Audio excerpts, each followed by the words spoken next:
Welcome back, guys. We are here for episode 7 of our Kamigawa adventure. We have a couple of guest stars. We have Airball, Covertgogina, Covertgoblue, myself, NerdGirl, and our wonderful DM, MoxRuby.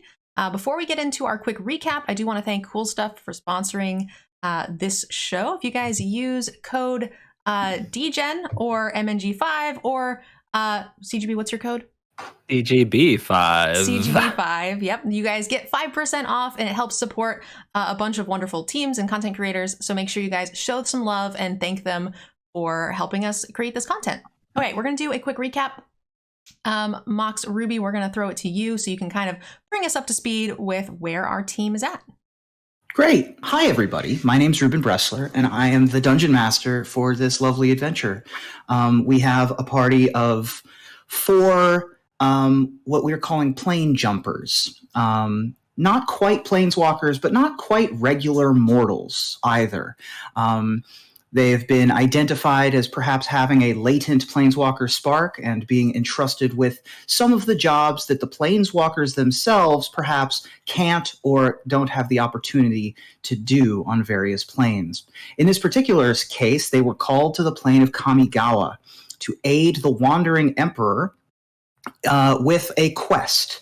The quest being an escaped convict gang leader named Greasefang, a rat person, a Nezumi, who is the leader of the Okiba, who had been arrested and held in prison, but had been broken out during a prison transfer.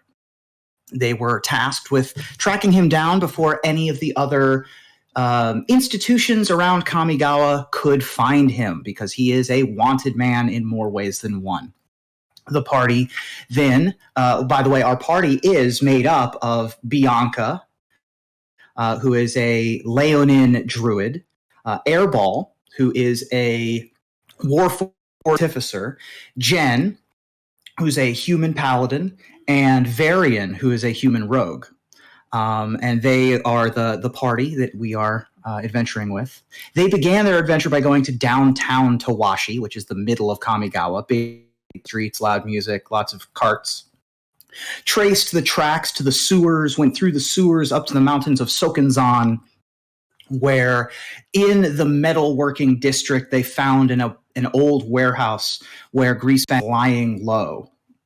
They successfully absconded with him, took him away, and took him to a friend of theirs, Hank's chop shop, basically, their mech facility. And while there, most recently, it seemed that some of the other forces had caught wind that Greasefang was out of prison and perhaps ready to be plucked. And so last we left, they had been attacked by a druid who was in bear form, and some of their flunkies. Shigeki showed up and tore a hole in the back of Hank Tawashi's mech shop, and showed up with several of their fang of Shigekis. And fortunately, cooler heads prevailed, as the party promised to return Greasefang. Greasefang also realized that, I'm the target. We need to get back to Iganjo as fast as possible.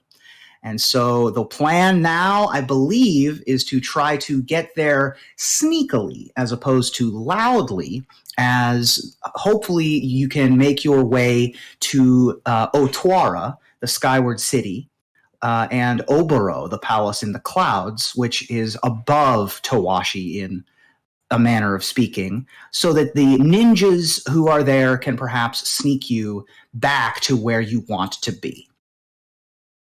Did I miss anything? I think that sounds bring right. Up a very important plot point where Varian asked for Shigeki to sign a photo for him. That's right. Yeah, Shigeki, a bit of a celebrity, of course, and Varian, big fan of Shigeki. Fanboyed all over it. And we have a photo. Shigeki apparently did indeed sign the card for CGB. Yeah. What a nice snake druid. It says, to my bestie. Love that. It's great. So that's where we left. You guys are preparing to leave Hank's to get to Otwara. You can get there by road. It is not hard to get there by road. The roads themselves are at like 45-degree angles, right? Because Otwara is in the sky. But you're in mechs. Mech of all kinds can travel those roads, but it is difficult. It will be difficult terrain if you try to like walk it. And of course, flying there is also an option if you have some sort of situation that you can do that. But you can look at the roads and see that there are high-speed hover bikes and all manner of transport vessels that travel between Otwara and the ground. But you're still in Hanks for the time being. Okay. I ended the last episode by, I believe, giving Hank a bunch of money, hopefully to help repair his shop from the damaged Shigeki, because, you know, apparently he doesn't use doors. Right. Yeah, I also left off by trying to convince people to work with Greasefang, and I think we had a little bit of conflict there. But I think first things first, we need to get to the next location. Does anybody want to sort of jump in with any ideas on how we should transport or anything like that? Does Airball fly? Yeah, what are the capabilities of the new machinery you have, too? Right. You ended up with a new mech of your own. You have a Mind Link mech. It is effectively a second vehicle. No, it does not fly. Okay. Even if the card does. I'm not sure if the card does. I was gonna like rules lawyer. Oh well. It does not itself fly, but that's not a huge problem. The roads are able to transport up. Okay.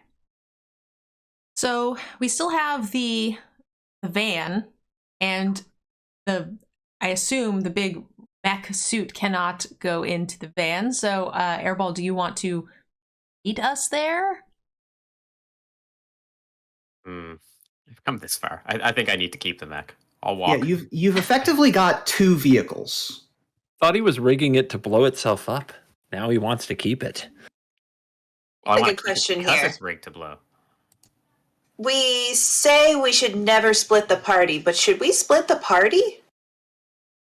Because what I remember from the last episode was that a bunch of people were going to come out to try and get Greasefang on the way, right? Mm-hmm. So we might have some problems on the way. If we had two vehicles, would that be more sneaky? To not be sure which one Greasefang is in?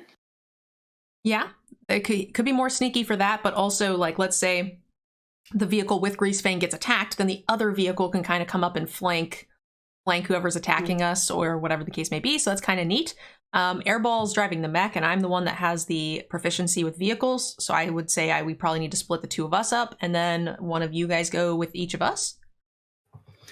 I would butt in at this point. Greasefang will interrupt and say, I too am a pilot. Just in case you want someone else to pilot one of these vehicles, I'm a pretty good driver myself. No one asked you. Oh, okay. All right. Listen, hold on, lady. We're all on the same team for this portion of the day. So later I can get your attitude, but we're on the same team for right now. He is so annoying. Okay, I said I would never do it. I was against it. But I think I should go with Airball and transform into Greasefang as a decoy. Oh, that's a cute idea. And then the other thing, too, is that then Varian can go with me with Greasefang, and we keep the cat and the rat separated, because that seems like a good idea as well. Yeah, I might cut him. Yeah. Yeah, sounds like a plan. All right, Varian, if I drive, can you keep him controlled in the back? Make sure he doesn't try to escape. Oh, no problem. Again, I'm not interested in jumping out of the frying pan right now. You know, I appreciate your candor, though. All right. So our plan is to break up in groups of 2 and 3 and make our way there. Awesome. I love So there are a couple of ways from Towashi to get to Otwara. There is, of course, the main road, which is just a regular sky highway where vehicles can pass each other. It looks like the Rainbow Bridge. And that is not congested, but it moves pretty regularly. There are a couple of other side highways that are a little bit smaller, but they also are, half as much as busy. And then there are more clandestine routes. So if you sort of wanted to, for example, go to the other side of the great tree of Beseju and sort of use Beseju as a distraction and then drive over Beseju, that could be an avenue as well.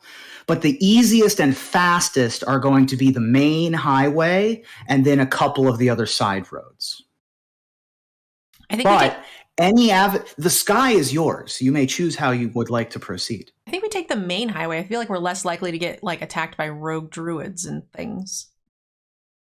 Well, how likely do you think it is that we're going to be chased? Because it might be a good idea for me and Bianca to take one road that we're likely to get attacked by because we have the decoy, and you guys can get Greasefang there without being molested. You could take the sneakier road. Yeah, if you I guys... can take the 10-meter tall mech, and they might follow me. I'm just concerned that you guys will get attacked and won't be able to get out of it. So I'm okay with splitting up. I just don't know if we should split up without, where we're not within range of each other. Varian, thoughts? I'm totally fine if they want to take the Skyway and we take the back roads. I like sneaky roads. All right, let's do it. Sneaky roads for sneaky rogues. Mm-hmm. Let's go. I love that. Episode title. So you're able to pack up. You're able to make whatever repairs that were needed to be done to your mech. I'm not sure if either of your mechs were damaged. I have a couple of questions before we move out of the building. Are there any upgrades to any of your gear that you're planning on doing, either to the mechs or picking up here in Hanks, that I need to be aware of? So last episode, we were trying to rig the Mindlink mech to be able to explode. But yes, I believe we ended up... We weren't able to do it during final combat because Hank didn't have time. So let's just get Hank to do that now. Great. We can finish that up. You have a self-destruct button. How would you like that to operate? Would you like it to be 10-second countdown? So it gives you 2 rounds of combat to get out of there? Yeah, computer, activate auto-destruct sequence. Fabulous. And that's in the Mindlink mech. Okay. Anything else anybody wanted to pick up while we're here? We've got a couple vending machines, but it's mostly a gas station. I don't know. If I look around, do I see anything really cool and shiny? I mean, it's not really. Go ahead and make an investigation check, I suppose. All right. Well, that would be a natural 20 plus whatever I've got. Then nice. Sure. Give me an idea of what kind of shinies you're looking for. Oh, what do rogues like? They like weapons. They also like tools. And they might just want to steal the money that we gave Hank right back. Oh, jeez. I mean, that certainly is going to be on the table there, or in the cash register, I suppose. But you, next to that, you do in fact find a small glass jar. It's about this big, and it is labeled Dust of Disappearance. Dust of Disappearance. Yes. And that's on that is a 5th edition item that you can find. Let me see here. Sounds... I haven't acquired it yet. I will read it to you. Usually it's found in a small packet, but this one is going to be in a little glass jar. There's enough for one use. As an action, you can throw the dust into the air, and when you do, you and each creature within 10 feet of you become invisible for 2d4 minutes. The duration is the same for all subjects, and the dust is consumed when the magic takes effect. If a creature affected by the dust attacks or casts a spell, the invisibility ends for that creature. So it gives you 2d4 minutes of invisibility as a pixie dust sort of situation. I'm going to try the high road. I'm going to pick it up and hold it in Hank's direction and say, how about one for the road? This looks handy. Sure, make a persuasion check. That would be an 11 plus 0. 11's fine. Y'all paid for the wall. That's good enough. I mean, I'm not even sure that was mine. You go ahead and take it. I don't even know what that is. Nice. All right, I'm going to add that to inventory because I think I'm getting good at figuring this stuff out. Fantastic. So, Bianca, you are going to... part of the plan was that you were going to disguise yourself. When that occurs, or how would you like for that to manifest, do you think? I'm going to wait till the last possible moment so that I can begrudgingly transform. I will do it in the most adorable way possible. Like, the cherry blossoms are still going to swirl around me, but then what's left is, it's Greasefang. Fantastic. All right. Venerate Sailor Moon. Before you all set off, anything else? I don't have all anything. Right. The cars start. Hank opens up both of the garage doors, and just like in Fast and the Furious, the two cars peel off in different directions, and you begin to make your way towards Otwara. We're going to start with the distraction vehicle, Airball and Bianca. Airball, you're driving. Bianca, you're in the front seat, or are you going to be in the back seat?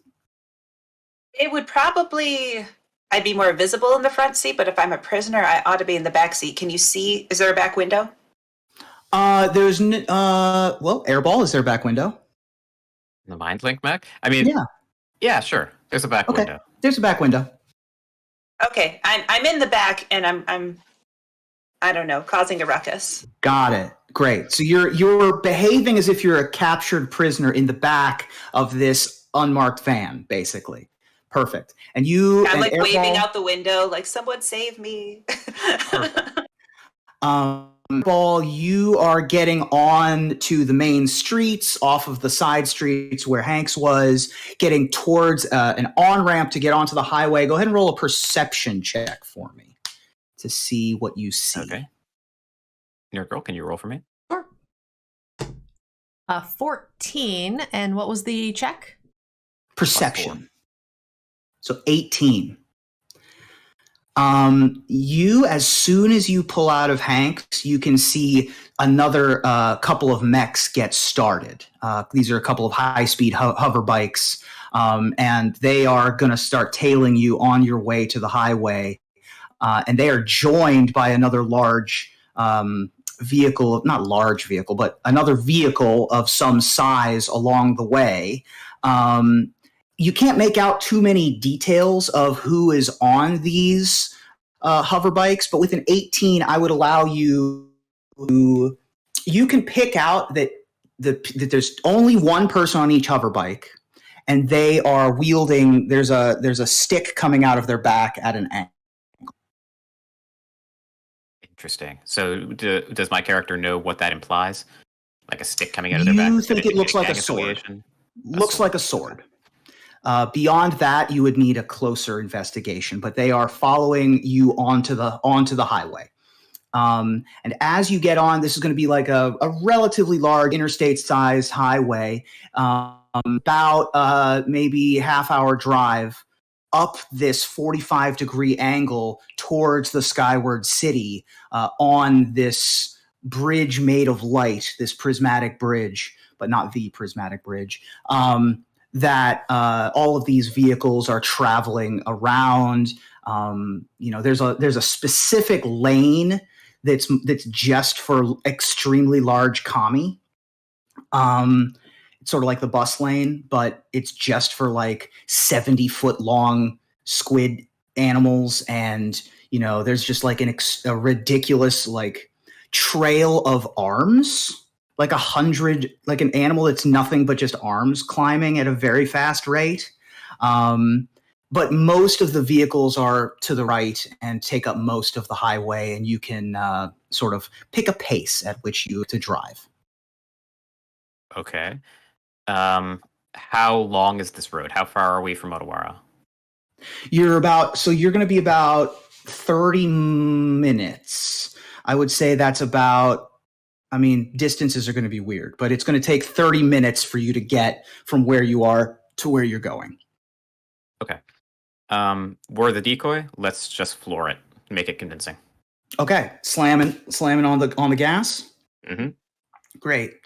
As you step on the gas, the hover bikes and the large vehicle that sort of has like tank treads almost speed up to match your speed to try to catch up to you. And they are not quite up to you yet, but you're able to make some evasive maneuvers. And as you do so, Bianca, you're in the back window. You can go ahead and make a perception check and look out the back window. Okay. And while you're there, go ahead and give me a performance check at advantage for me. Advantage because you are the decoy vehicle and you've made a pretty convincing display of it so far. All right. My performance roll, I got a 19 and an 8. Okay. I have a -1 for performance, so that puts me at 18. Okay. And for perception, I have 16 plus 2, 18. Okay. Yeah, they're fully convinced that this is the vehicle that they should be following. You see some members of the Mudokai gang. You see members who are sort of they are Nezumi, but they're in a different garb than the Okiba folks. They're wearing different colors. They're wearing the toad insignia, or that you would think that they'd be wearing the toad insignia, but they look like they're wearing the same uniform. But this group, in fact, has a spider emblem on their chest instead of a toad. And driving the large tank is a very attractive black-haired woman who has just like angry black eyes and is just staring straight ahead. And you probably would not be... make a history check for me. Either of you, actually. No, it is. Pretty good. Let's do me. Okay. Mine's bad. It's only a 5. I have faith in you. History's +4. You got a 6. Total. Okay. Mm-hmm. Sweet. All right. There's just a very attractive, very attractive woman in a black ponytail angrily driving this car. And she is trying to keep pace. So think about that. You've got it's not a high-speed chase so much as a high-speed drive at this point, but it's getting there. So keep that in mind. Meanwhile, we cut to the car that turns the opposite direction. You see the MindLink mech rumble off in the other direction and waiting just a few minutes in the shadows. Go ahead and make a stealth check, actually, for the vehicle. That would be me, right? Because I'm the one driving it? I would say that, yes, it would be you, but it would be a vehicle check. So you would make this with proficiency. And because you're with Varian and he is an expert in stealth, I would give you advantage. Okay. I have it on my character sheet. I've never really seen this, but my stealth has a disadvantage. I'm guessing because my armor? Yes, that is an armor thing. Okay. So as a paladin, you have this big, heavy plate, and it's tough. You keep distracting the guards because of the clanky clank, right? But you're in a car, so no disadvantage on this roll. Right. But you will get advantage because you're with Varian, who's a master of stealth. All right. So 16 with advantage, and I don't know what the bonus for having Varian was. It would just be advantage. You'd roll twice. Okay, yep, so 16 is my roll. Great. So 16, plenty good enough. The others were an effective distraction, and you're able to stay on the surface a little bit longer to get to one of the service roads that heads up towards Otwara. You begin to pull onto a service road. You can see the highway from where you are. You can't exactly pick up or pick out which of the mechs is Airball, but you're able to drive your package, your delivery over to that highway. Varian, what are you doing? You're just keeping Greasefang busy? Yeah, I'm asking Rolf to play some Road Tunes mixtapes. Yeah, sure. Relp pops up on the front and is like, "Hello, Rello. What would you like to listen to?" Road trip music, Rolf. Road trip. Play it. Make it nice and sneaky, and some would say covert. So I was gonna say that "Don't Stop Me Now" was gonna start playing, but sneaky and covert is a little bit different. The soundtrack from the movie Hudson Hawk begins to play, and because that's what I was thinking in my head when you said sneaky and covert, and so that's a little bit of a jazzy situation, bunch of old classics, and you're able to pull up into the 2-lane highway that heads up towards Otwara. As you do so, you do catch that there is something that is beginning to follow you. It is not a fancy vehicle. In fact, it doesn't. Go ahead and make either of you or both of you. Go ahead and make a perception check. 13. 15 total. And Nerd Girl? 13. 13. Okay. With a 13, it is a shape, right? Something is following you. With a 15, you can make a little tiny bit more detail. This is a mech, kind of. It's a mech that is... You know those vans that have paintings on the side of the van? Mm-hmm. It's like that. It's got a really cool scene. It's like a majestic scene on the side of the van, except for that the painting is moving. Like the ones with wizards and dragons and stuff? Correct. Like yes. The Misty Mountain vans that like Blair the Led Misty Mountain van. It's like the van from Onward. Yeah. Oh, okay. But the painting on the side of the van, the airbrushed painting, is itself alive and moving and undulating in interesting and strange ways. And this van begins to follow you. Okay. I'll let the driver know we've got a tail. They appear to have questionable taste in how they decorate their vehicles. Do you think we need to lose them? How far back are they? Nothing aggressive, just watching? Nothing aggressive. No, just watching. Just tailing. Go ahead and roll a d20 for me. See how close they are. I have rolled a 12. 12? They are 60 feet back. We should try to find the right spot to lose them if we're going to do something, but they're far enough back that we can give them hope for a minute, but we should have a plan. If they start to creep up to us, let me know and we'll try to lose them. I'm trying to think of what kind of opportunities in the back roads of the skyways to Otwara.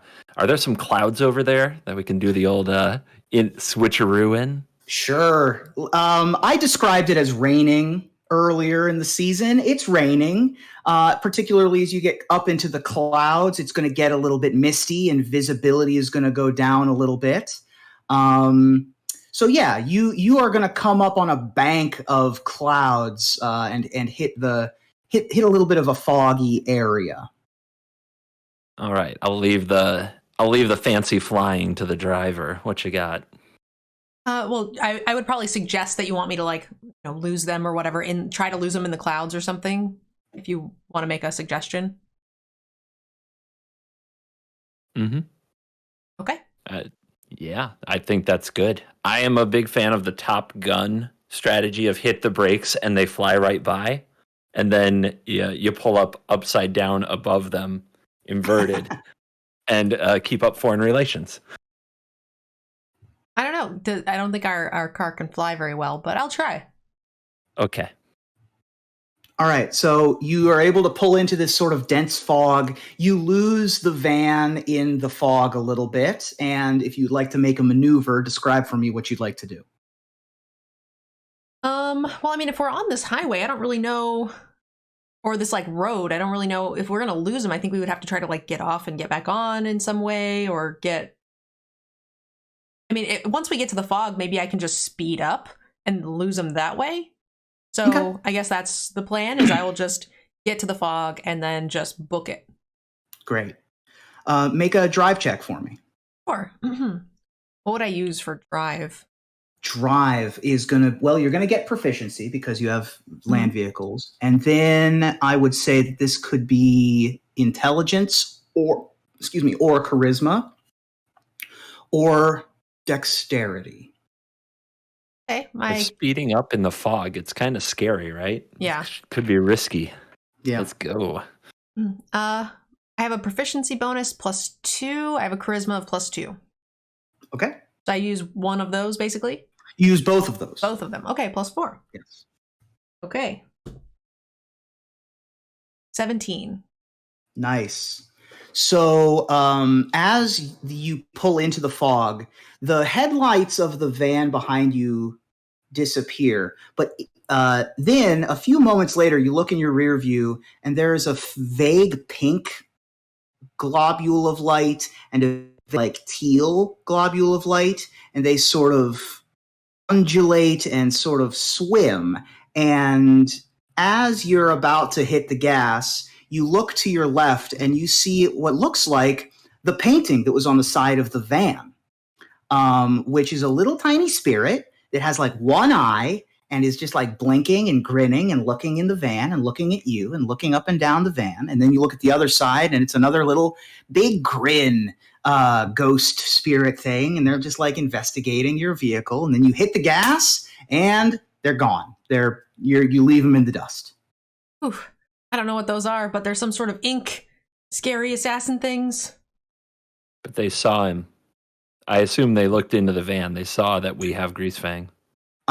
They looked into the front seat. Oh, okay. I don't know if the mystery machine has. I guess the mystery machine would have windows. What did you do with Greasefang in the back seat? You were sitting there back with him. So if you're trying to avoid being spotted by this van, I would have given you an opportunity to try to hide him. Go ahead and make a stealth check for me. Sure. 23. And I'll give you advantage because, well, I guess you don't need advantage. Don't need it. I was going to say I'd give you advantage because Greasefang wants to stay hidden too. You can throw a coat over him. The spirits that pulled up alongside and took a peek inside don't appear to have seen what they were looking for. And they recede, and you're able to continue speeding on. We'll cut back to the distraction vehicle on the main highway. Traffic is moving swimmingly. There's no accidents. There's no police stoppages, but you're weaving a little bit past some of the slower commie and vehicles that are on the road.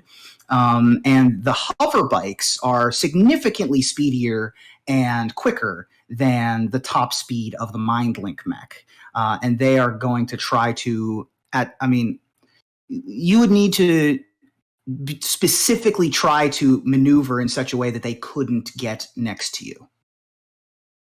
Okay. So question for Bianca, do we want to get caught? This person is obviously of some historical importance. We probably just can't kill her and move on. Do we want to get some information about that?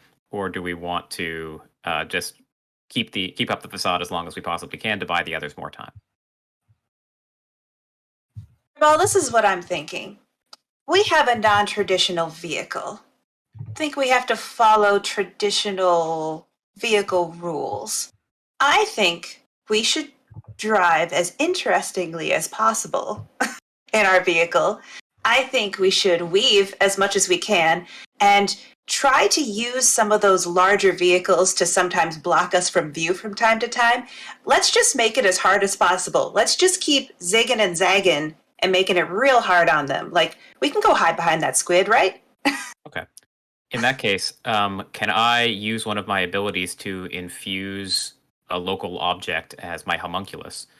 And it will be shaped as a Kamigawa Pinto, a Kami Pinto. And it's going to drive around and run interference for us. Perfect. So you've got a little tiny like clown car homunculus. Perfect. And so that manifests itself where? Alongside of us at first. Okay. So you're sort of like holding it out the window like a mattress that you're driving to your friend's house, and not that I've done this before, and you're able to put that onto the highway, and it says, "Where do we go, boss?"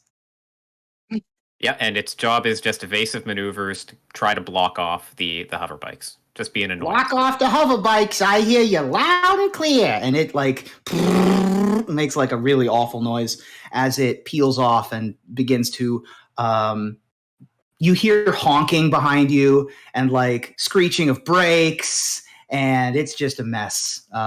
It is going to run some interference. The hover bikes appear to be significantly distracted by this.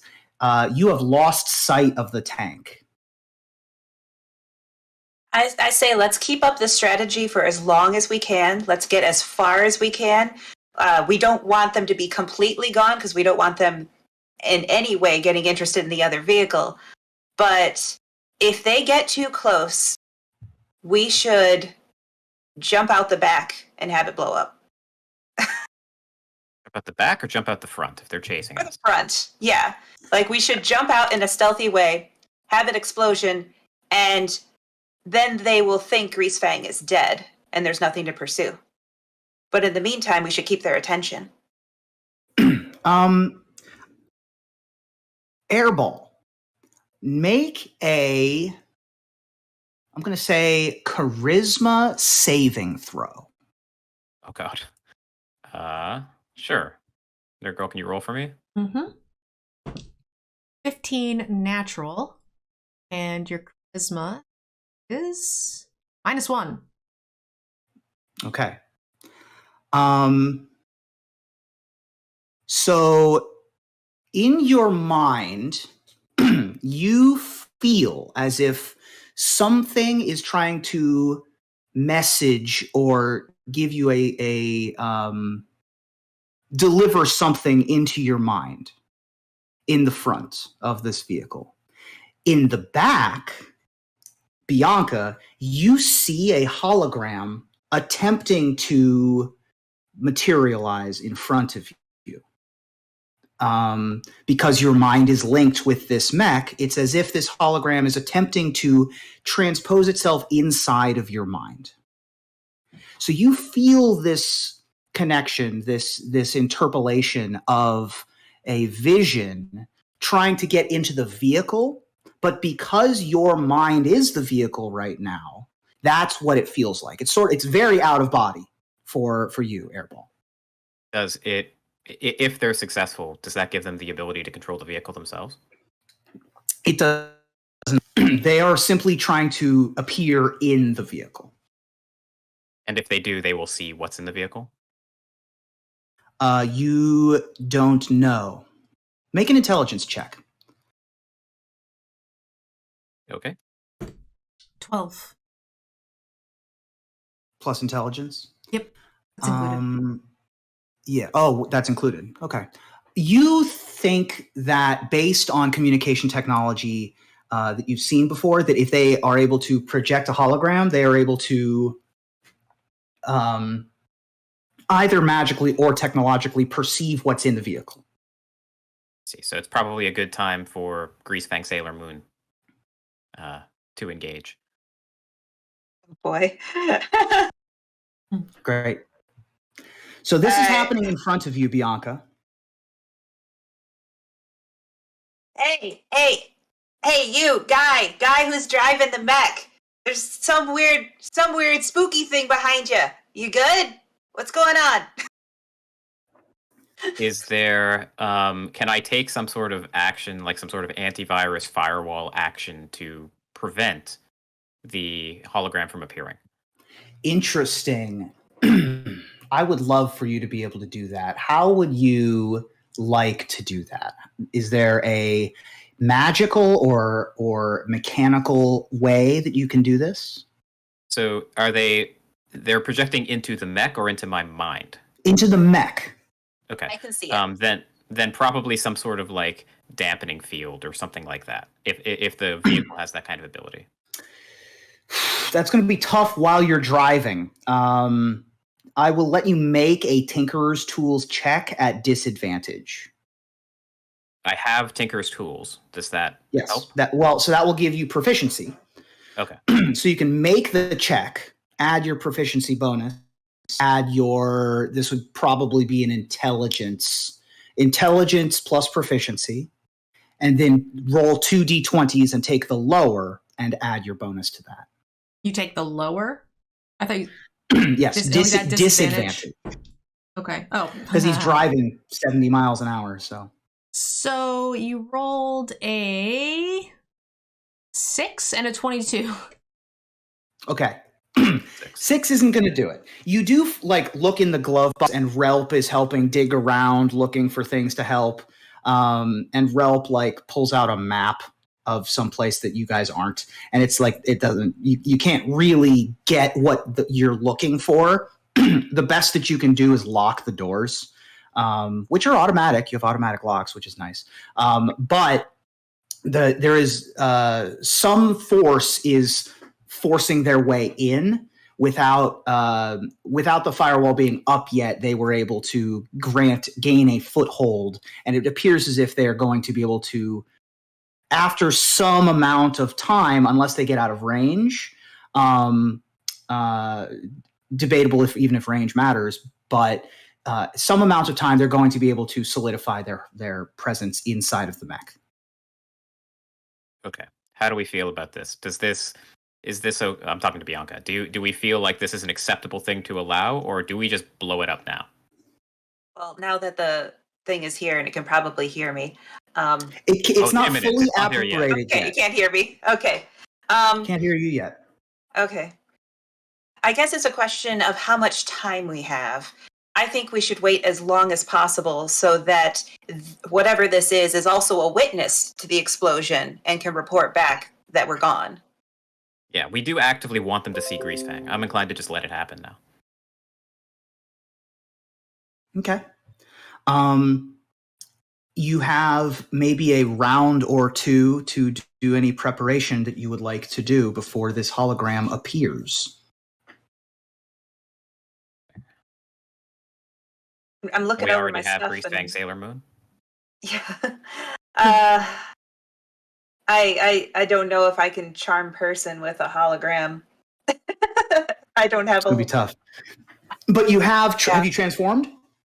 Yeah, I've been Greasefang the whole time. Great. Excellent.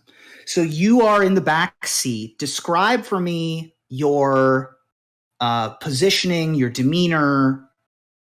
Yeah. I have chains that aren't actually secure on my wrists, and I think as the hologram becomes more clear, I'm going to just start having some more antics of, I don't know, I'm going to be taunting Airball and criticizing the bucket of bolts in front of me, telling me he doesn't know how to drive, and I'm just going to be kind of wriggling around and just being a general pain.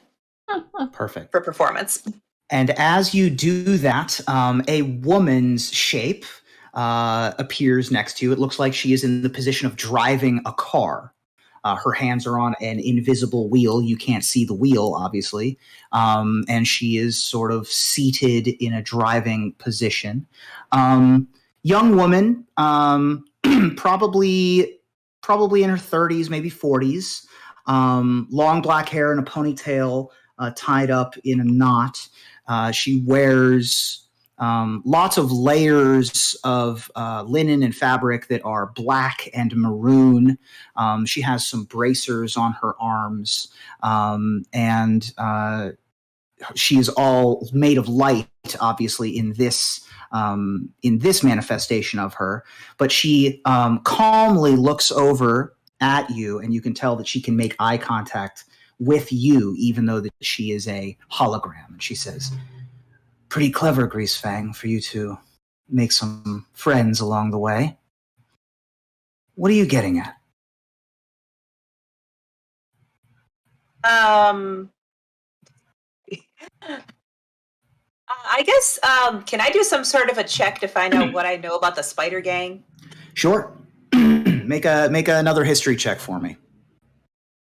You can also make an insight check. Insight would be better. With insight, I could have a 16 total. Okay. You have heard of this briefly when we were talking about Tatsunari. You knew that there was another member of the Murokai gang named Kotose, who is the silent spider.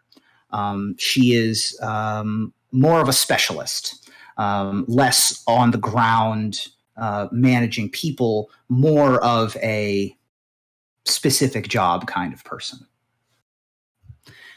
That's who you think this is. Okay. I'm assuming she just wants to capture Greasefang for her gang.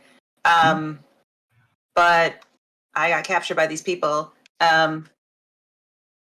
So I think the approach I'm going to take is maybe trying to... I think Greasefang would, in this situation, try to be friends with anybody to get out of this mech. Mm-hmm. So I think I'm going to go with the angle of like, hey, can you bust me out of here? I'm tired of this bucket of bolts in front of me. This is a ridiculous situation. It's embarrassing.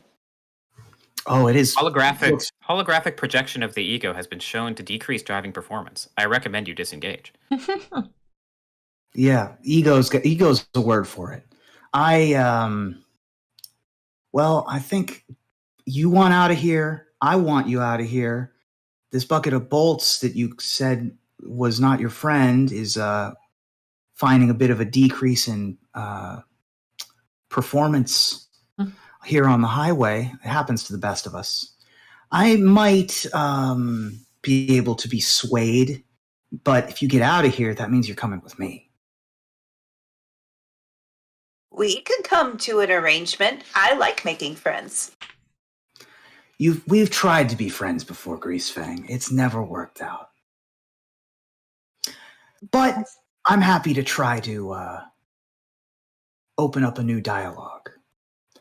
While this is happening. Yeah. Sorry. While this is happening. I was about to instigate something, so you should definitely interrupt. Okay. While this is happening, can me and Relp be triangulating her position based on like her holographic appearance? Can I figure out where she is? Good timing. Yes, you can. Go ahead and with advantage because you have Relp.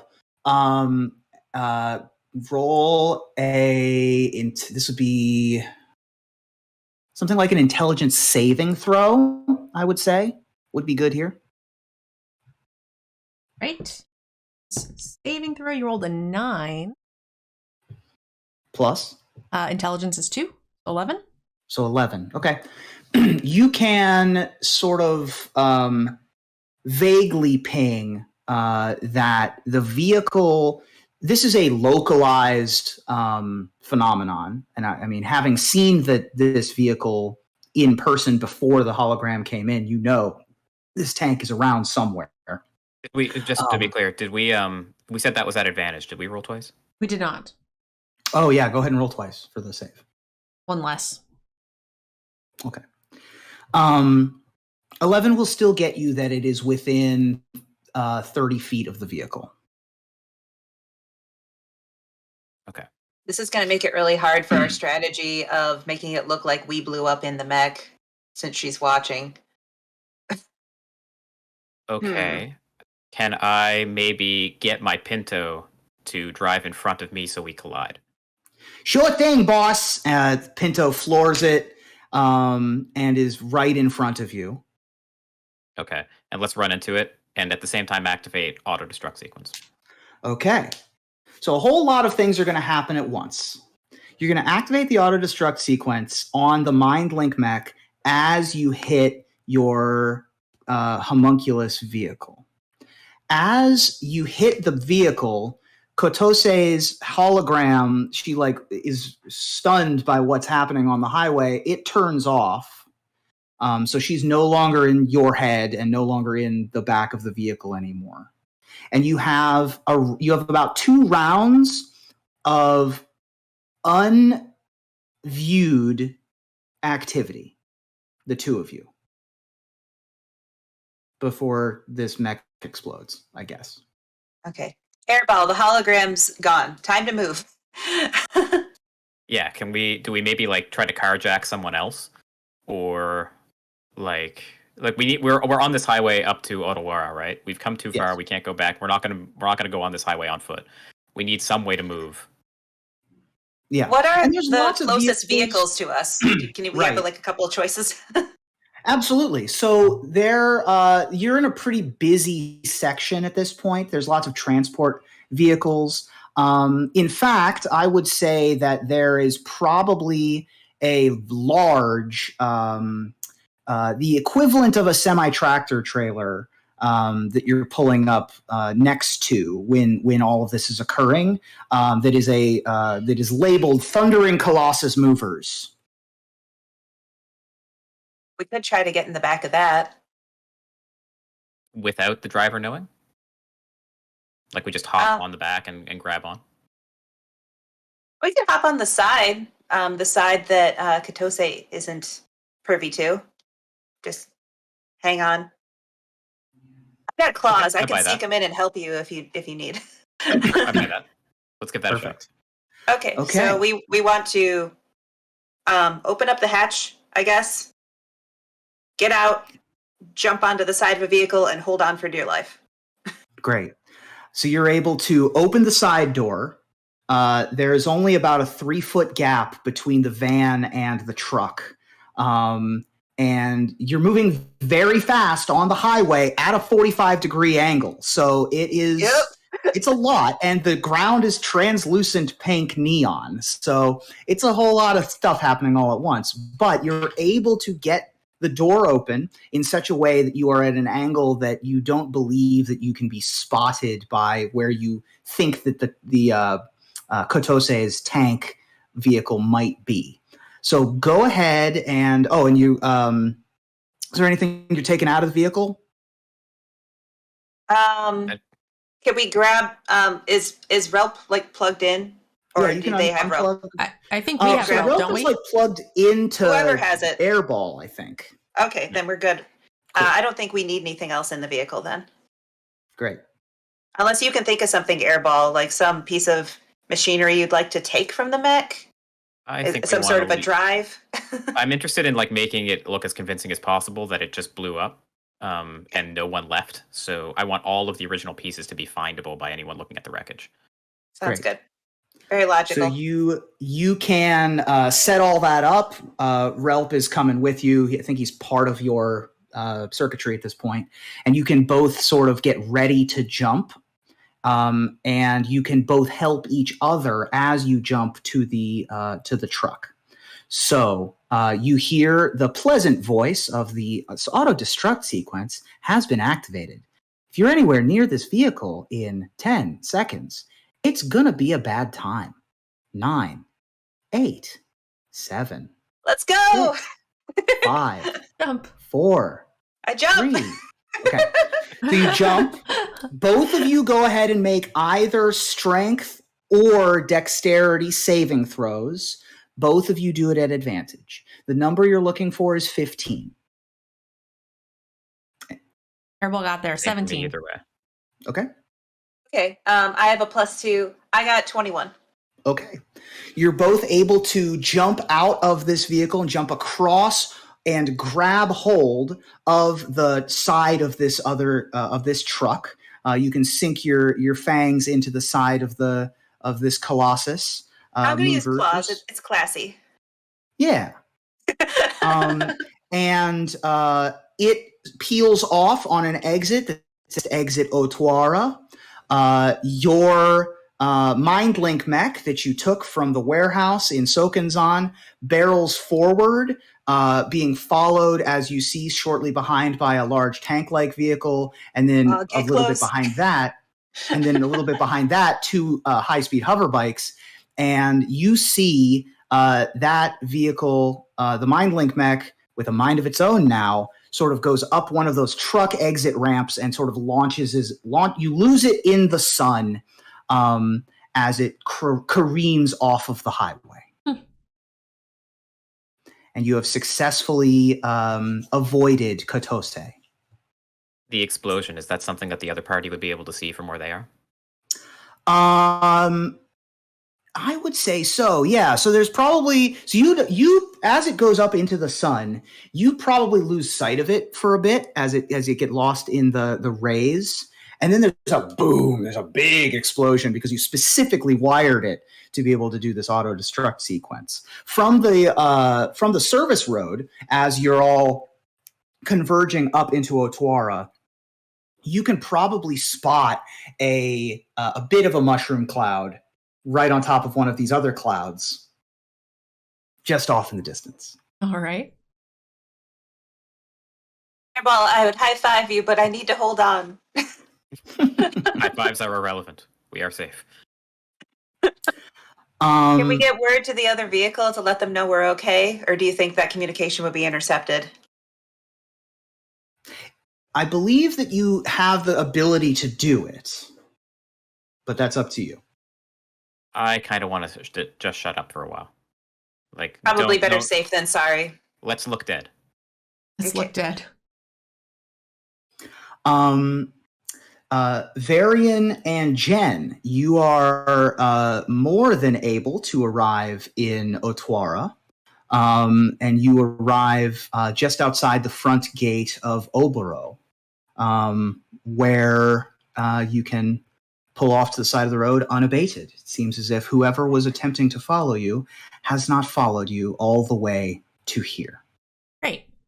Okay, so we get there, and then so the original plan was to try to get Greasefang here, so that way we could try to find a copy of him to put the copy in jail. Is that right? That was our original goal? We're cloning him? I think that was... Well, yeah, something like that. Something like that. Or just to find a better place to, like, hide him, I guess. All right. You know, we could just send him off to his people right now. We could just head to Capenna now. Well, Bianca really didn't want to let him go. And your best friend ever might also get a little upset if you let Greasefang go. Shigeki? Yeah. He's not my friend. We're just somebody. I don't think he remembers me. A Lord Thundering Colossus Movers van trundles past you, and on the side of it appear to be gripped two of your compatriots. Greetings. We see them just like drive by. I'm just like, what the? Mm-hmm. Speak of the devils. Hey guys. Did you guys lose your vehicle? What in the world? Do they like jump off or drive past? We still going 70 miles per hour? No, the truck has gotten off the highway. You're in front of Oboro now. Truck is going maybe 10. Okay.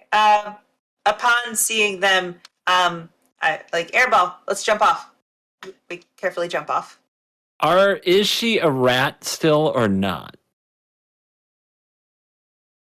It's up to you. Yeah, I think I still look like a rat. Okay, right now. Spider-Man meme time. I don't think I had time. Man, you look gorgeous. I thought you looked gorgeous before, but I mean, I gotta say, this is a different kind of look. I can't do this right now. I should have friends here. Someone should be able to help me. And a voice emerges from somewhere around a monolith outside of Obero and says, "Old friends are always there to help." And emerging from around the side of a plinth is a face that perhaps you recognize as one of your potential employers, because as plane jumpers, you know what most of, if not all, of the planeswalkers on the plane look like.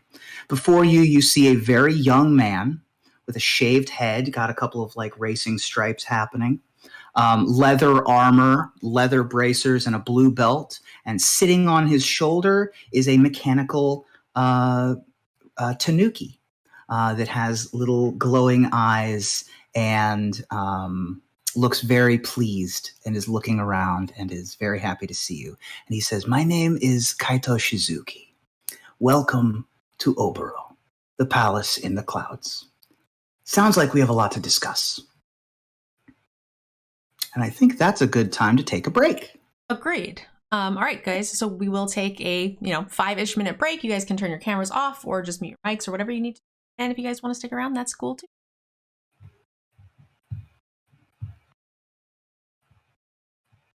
Oh my gosh. Yay. The scene with them like diving off the thing, grabbing onto a car.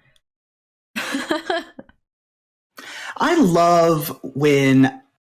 So I didn't know what you guys were going to do. I certainly didn't know you guys were going to split the party. I was very excited that you did. But I love doing chase scenes in D&D. And I wish that the mechanics for D&T were better for chase scenes. But the way that rounded up was really cool. Nice. I'm excited. It has been 2 weeks in between, so like I kind of forgot what we agreed on. I remember my initial plan, but I know Bianca wasn't into it, so we got to come up with a new plan. I don't know what we're gonna do. Yeah, I will have Kaito sort of be the sounding board and be the curious of like, so what's the plan kind of situation. Right. So that you guys can work it out in character. Good plan. What plan are you talking about? Your split the party plan. It was an effective distraction. Yeah, Kaito found us though. Well, Kaito's here. Oh, I thought Kaito was the one following them, like the. Oh, no, the ink guy was the one following us, right? The ninjutsu Toru guy. Umezawa was following you. I see. And then the spider lady was following you, and we just got to Kaito. Yeah. Kaito is here at the palace. I mean, it could be. Maybe you don't know. He could be an enemy. This could be a Lando Calrissian situation, but... Seems kind of shifty. So, I'm wondering, before we get into it, like how close to lore we're tied? Because, like, CGB knows that the Wandering Emperor and Kaito are BFFs. But I don't know if we know that. So I don't know what's going on. The Wandering Emperor and who are BFFs? You mean Kaito. Kaito. Yeah.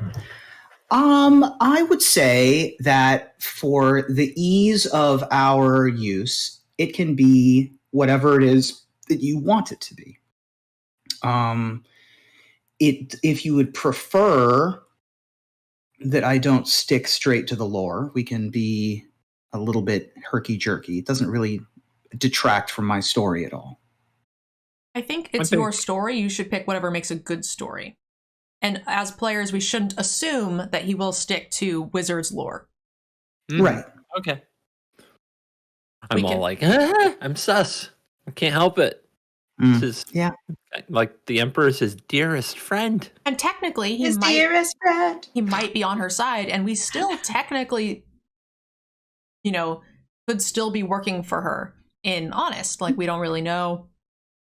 So maybe he's going to try to be like a contact to help us get back to her. Or, I don't know, maybe she stood him up on a date or something, and now he's like going to help us. I don't know. And I think we still might just turn him in because Bianca seemed very uncomfortable with turning him into a drug mule.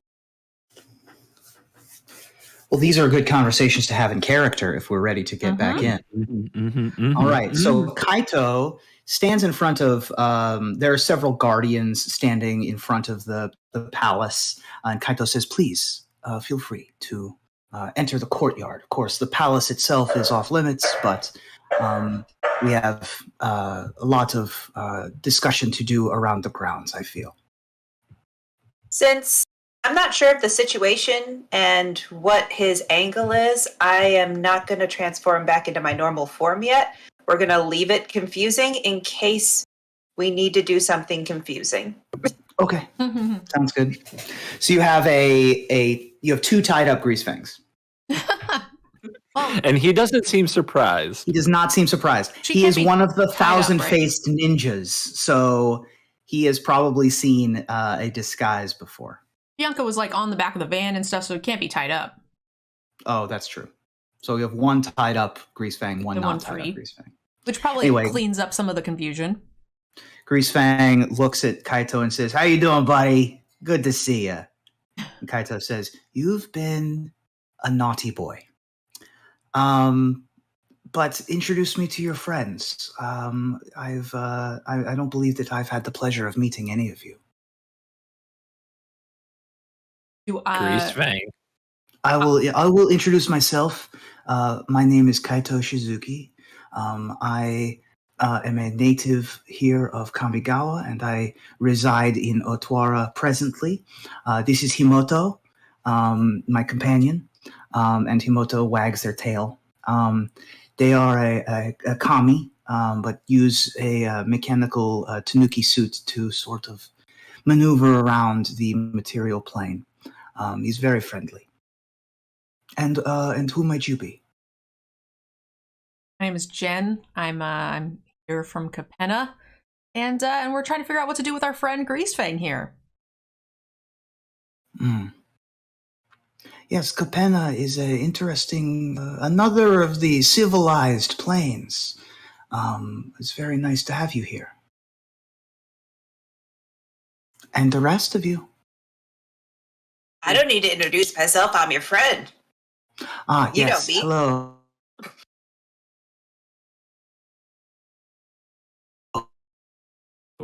Oh, we lost our You DM. killed him. My voice was so bad, I made him disconnect. I'm going to keep trying to find my tanuki. Oh, I think it's in the closet. Sorry about that. I was going to grab mine too. It's in a box over here. I didn't want to get up. My Discord restarted. Yes, Greasefang looks at... Well, not sorry. Kaito looks at you, Greasefang, and says, ah, yes, my good friend, my good old friend, Greasefang. It is so lovely to see you. Yes, and Himoto is making its way all around all of you. Specifically, I want to pet it, but I withhold myself. I stop. I restrain myself from petting. Himoto specifically avoids the real Greasefang, but seems to not mind your Greasefang. Because he knows the truth, I assume. Airball. Greetings. I am an android. Indeed you are. It is a pleasure to meet you. Do you have a name or designation that you prefer? I am Airball from the plane of Kamigawa. Oh, you're from here. Indeed. Interesting. You are. What is your place of manufacture, if you don't mind my asking? Unknown. I am experiencing some sort of retrograde amnesia. Your Perhaps we could electronic help. rodent is most interesting. Tell me about it. Yes. Himoto is also part, not 100% mechanical. There is a spirit inside, and it drives around this mechanical suit in much the same way that one would drive a mech or a vehicle around. And he is very cute. And he also has a bit of the spark inside of him Fascinating. And if you have some sort of block in your mind, it is possible that perhaps we could help you with that here at the monastery. Here in the palace, we have a number of institutions beyond just the governance of Otwara. Sir, skulking in the back like I like to do. Yes. Yeah. I am very in despair. You can find me Varian_despair69 on the Twitters and Twitch handles. Aspiring streamer and mostly roguish stuff, though. Very good at the roguish stuff. Perfect. Yes. You seem like a rogue. It's tough to get a lot of followers on social media if you're trying to hide, though. Yeah, it seems to be a challenge. It's a little bit I'm difficult. working on it. Yeah, it's very difficult to monetize having videos that are hidden. The algorithm, man. Algorithm's rigged against you. You gotta really bad. Yeah, it's not good. Unlisted videos just don't get the views. Yeah, I don't recommend Instagram for rogues because it's mostly saying, "Hey, here's me," and then it's just like a picture of a landscape and there's no people in it. It's very You and I see. I like this guy. This guy knows my struggle. Exactly. So tell me about why you are here, and you have brought this wanted fugitive to our doorstep. We're trying to figure out what to do with him. Okay. Why are we talking? I don't know. Maybe we shouldn't talk to him that much about it. I'm not from this plane, so I don't actually know if I should trust him. Oh, you are familiar in some ways to me as you are members of the Plane Jumpers. I myself am also a planeswalker, so I am on the same sort of wavelength. I didn't happen to have any jobs that needed your attention, but you've sort of stumbled here. I assume you're working for one of the couple of other planeswalkers who are on the plane. Seeing as it's a fugitive escaped from prison, my guess is that maybe it could be my old friend who is in charge around these parts. Yeah, we're just trying to figure out what to do with Greensfang. Yeah, we were hoping to make a little cloney copy so that, if any parties came after us, our lovely Bianca here, you saw, did a very good impression, but we were hoping for something a little less clone, no offense, and a little more like would pass the inspection of somebody with such a keen eye as yourself kind of copy, in case, there are people after him, and we want to safely get him where he needs to go. Yeah. There are magics that can do what you described, making a perfect clone or a simulacrum of some kind. Those are very high magics and very rare, beyond my capabilities. But maybe you know someone who could because you know of them. I suppose I could ask around and see if someone is more knowledgeable about this sort of endeavor. Once you have a copy, what is the plan at that point, though? Are you just going to let Greasefang go free? Greasefang says, yeah, they're just going to let me. I mean, that's part of the deal. Shut up, Greasefang. Oh my God, Greasefang! Do I know anything about Kaito's and Greasefang's relationship? They seem to have come into contact at least a little bit in the past. I mean, they are. You would know enough about Kaito to know that he spent some time within the gang underbelly of Kamigawa.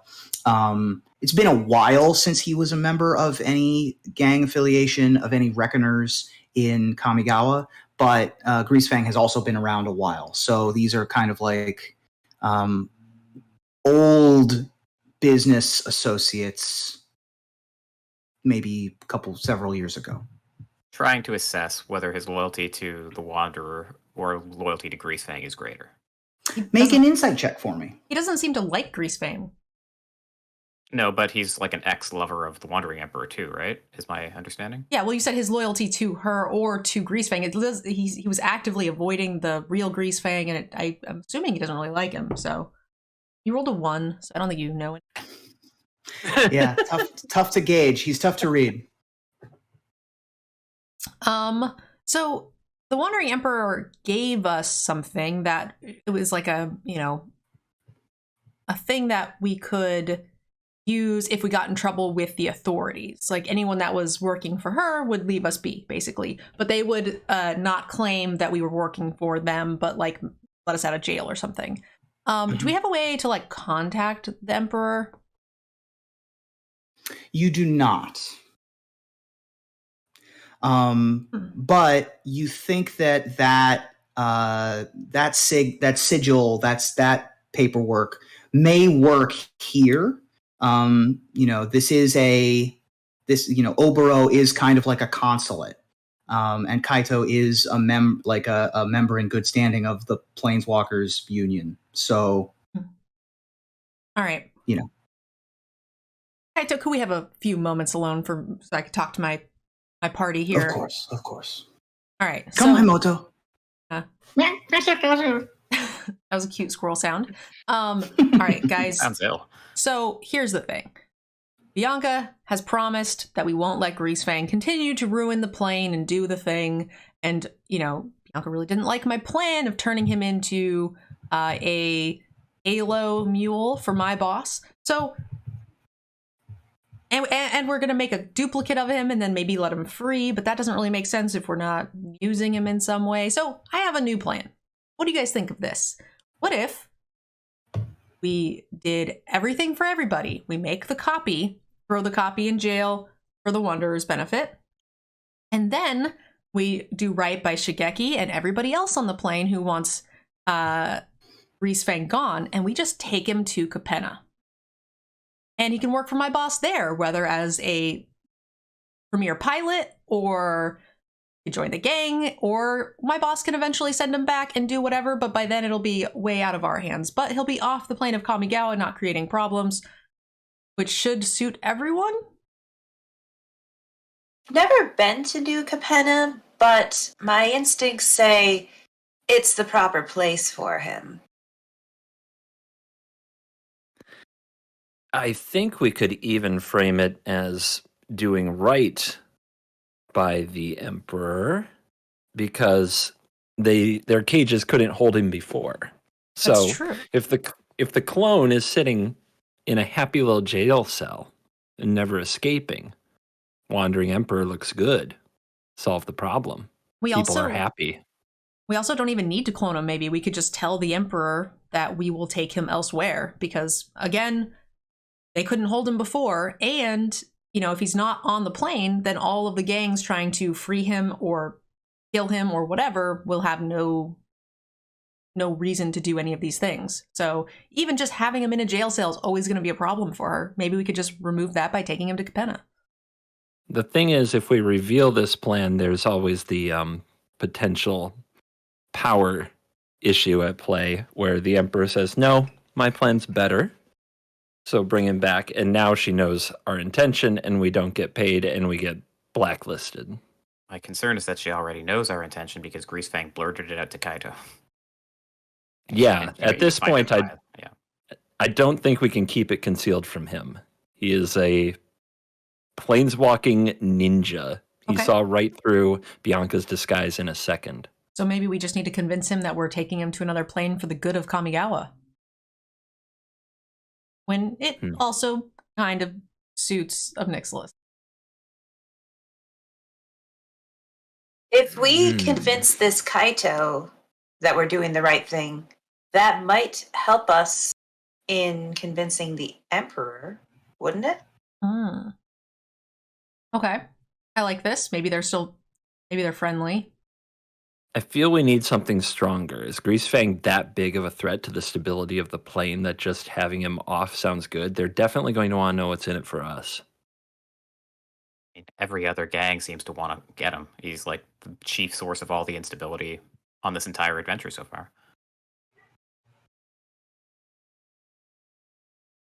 I'm okay with whatever you guys want to do. Bianca, strong opinions? I think we should chance revealing this plan to Kaito and see if he could help us. Okay. Yeah, we'll tell him we know exactly a nice place to take Greasefang where he won't ever bother Kamigawa ever again. And if he doesn't like this plan, I could try to charm him into liking this plan and then persuading the Emperor. That's a really ambitious to either deceive or charm this ultra powerful planeswalking ninja, but I love, hey, we'll do what we got to do. Time for an encore performance. So right. Kaito is waiting patiently. All right, so let's go talk to him. All right, Kaito. We have a plan, but I think we need your help. All right. So we have been brought to this plane by the Emperor to bring back the escaped prisoner. We have him, but we don't think turning him over to the Emperor is the best option for Kamigawa. We know that a ton of other gangs we've been attacked by Shigeki and the Druids, and there was tell them about the snake people. The spiders. Tell them about the spiders. Well, I don't know about the spiders yet, but we were attacked by the ink guy, Uzama, right? Oh, Umezawa, yes. Uzama. I used to work for Satoru. So we've been attacked by everybody, and I don't think that giving him back to the Emperor will fix any of the strife. They'll just break him back out again, or try to assassinate him, or something. We want to take him to another plane. Yeah, I think that the Emperor believes that she can handle every problem within the law, and I am not quite so sure. So I'm willing to entertain the thought that perhaps her plan of dealing with Greasefang may not be the best. I'm willing to listen to what you have in mind. So originally we were talking about cloning him and giving her a clone, but the assassinations and the jailbreakout attempts will continue. So I'm wondering if we can provide some sort of clone dead body, so everybody will think Greasefang is dead, and we just remove him from the plane. Interesting. And I have powerful people on Capenna that can keep him under control.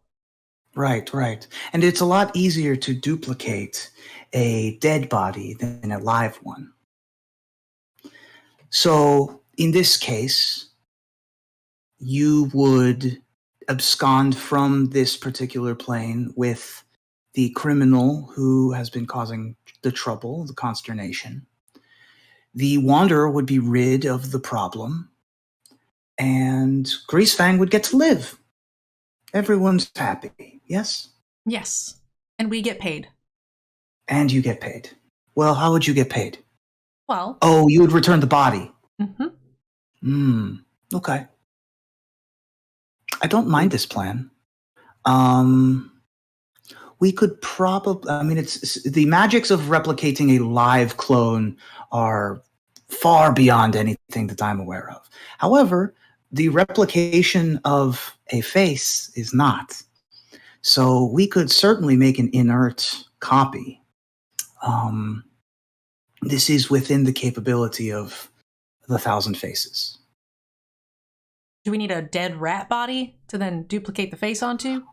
Oh, we have... Let's just say you don't need another one. We are good. We have a good stockpile of extra corpses here at the Ninja Factory. At the Ninja Factory. Yes. It may not look like much, but trust me, there's a lot of us here. And you look, and there's no one around. Team, what do you think? Yeah, let's let the army we don't see take care of the corpse situation. I will require that those, in order to replicate Greasefang, we will need Greasefang. We have him. For the time being, we would need to take him to, a facility, make some molds, make some costuming, stuff like that. I raise my hand. Would I do? Unfortunately not. The illusion that which you are using is not a permanent one. We would need, it's more of a magical as well as a physical situation. Like an insight or perception or something to try to figure out if he's lying. If he's lying, Yeah. make an insight check. Okay. We all do that? Absolutely. Okay. I got a 4, so somebody else better do it. I rolled a natural 1 with a +0, so nope. Oh my god. 18 plus 2! Okay. And what did Airball get? 19. Okay. Aced it. So the two of you who are the more fighty, definitely this guy appeals to you. Like, he's a gang person, he's a rogue, he's more rough and tumble, like his matter-of-fact approach, and he also bought into the plan pretty quick.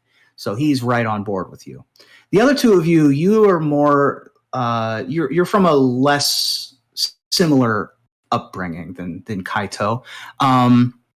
But he doesn't appear to be either for or against your plan. He has basically no emotional attachment to anything that you're saying. He got a little smirk on his face when you mentioned the Emperor, but very quickly went back into business mode. Again, very difficult to read individual, but nothing that he is giving off signals to you that there is a double cross happening. Kaito, would you be willing to have this done under our supervision? Of course. Okay. I'm okay with it. Absolutely. It may take a little while, and I'm happy to have you do whatever it is you need for you to trust the Thousand-Faced Ninjas as much as you need to within the parameters of our order. Okay. So I think we could go with them, do the thing, and then I think 2 or so of us should go, the 2 that we think could lie the best should go to the Emperor and return the body. I would also add that while I may believe in you, you are going to need to convince others of my order. So we are going to walk, and I'm going to speak on your behalf, but there is going to be some amount of convincing other people. And don't worry, it has nothing to do with your plan. It has to do with your character. Please, come with me. So you have not yet promised to do this for us? Oh, I will do it. I will do the thing that I have promised to the best of my ability. However, it demands that you are able to deliver the your word, and that you are going to be true to your word. All right. I trust you, but we are going to verify. Well, then I might as well get a little bit more comfortable. I turn back into myself. Oh my gosh, who are you? Hi there. Hi, how are you? He will lead you inside beautiful sort of like concrete slabs with grass and moss growing between them as the ground here, but they are in patches in clouds, right? So it is a sort of like these courtyards that are being held aloft by puffy white clouds. And as you walk, you now begin to see some of the hidden people. They appear from behind trees. They were either in the shadow by a table, or they all managed to sort of reconvene. And he leads you to a small clearing where there are some stone benches and some trees and a nice little babbling brook. And there is a wide array of various types of beings, all standing around a circle. Perhaps waiting expectantly. Otherwise, perhaps this is just where they exist. And they all are standing on plinths They all have little stone plinths. And go ahead and make a insight check for me. I rolled a 1. Airball rolled a 21. All right. To the rest of you, what did you get? 18. Okay. 1. Okay. To Varian's keen eye and to Airball's scan, effectively, of these beings, these are not alive beings. These are also not really spirits so much as they are traces, they're memories. They are living sculptures. Think the paintings in Harry Potter, right? Like that's the kind of thing that's happening here. They are conversing. They are sort of interacting and moving about on their plinth. And as you approach, they all turn towards you and they all sort of stand at attention. And they look, and Kaito says, "This is the place of where you will meet the ancestors, and sort of prove yourself worthy of whatever it is that you ask of the monastery." These are some travelers who wish to present a plea to the monastery, and they would wish for your blessing. And he bows and backs off. Among the people standing in front of you, there are several humans. There is at least one snake person, one naga, or orochi.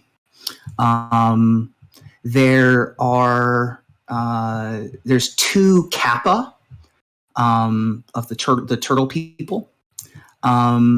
There appears to be some sort of praying mantis person. There's at least one kitsune.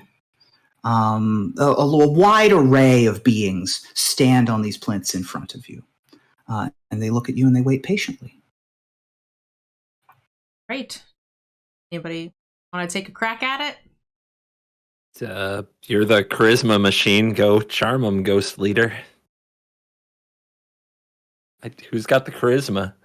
I don't have the charisma. I've still got a -1. I thought that was supposed to get better after last week, but the paladin is probably going to be the most charismatic of this group. All right. Looking at the classes. Hello, guys. We are here to ask for your help. We are trying to complete a mission that was given to us by the Wandering Emperor, but we do not think that her plan is sufficient to help Kamigawa. We were instructed to track down a wanted criminal and bring him back to her to keep locked down. I do not think she can keep them locked down, and we've seen the strife that this character has caused all over this plane. A lot of other gangs are trying to break him out, and they're also fighting each other, and they've been trying to fight us while he was out. So I don't think him being in prison or being out of prison is going to be very good. So we would like to move him from the equation, but rather than kill him, I would like to produce a fake dead body to give to the Wandering Emperor, and so that way all the other gangs and clans will calm down, thinking that he's dead and there's nothing to fight over, and we will remove him from the plane and take him to Capenna, where I know we can keep control of him. The guardians here of Oboro look at each other, and they all sort of nod, and they grin, and some of them are sort of wishy-washy about it and have generally positive reactions. And they look at you, and the response comes from a disembodied voice. You can't tell which one is talking. The response comes of, "Your words are true and you believe them. However, you must prove yourself. This is the monastery of Ki, where you center your ki and you find who you are. Tell me, what are your key words? Keywords? Mechanically speaking, I'm asking you, what do you think your keyword is? Mercenary. Keyword, Magic the Gathering keyword. What do you think? Oh, that kind of a keyword, huh? I thought it was one of those like personal questions. Well, we can do that too, but yeah. I'm doing something cute. As in, like, surveil, haste, vigilance. First kind of strike. thing. Correct. First strike. All right. From one of the plinths, stepping off of the plinth,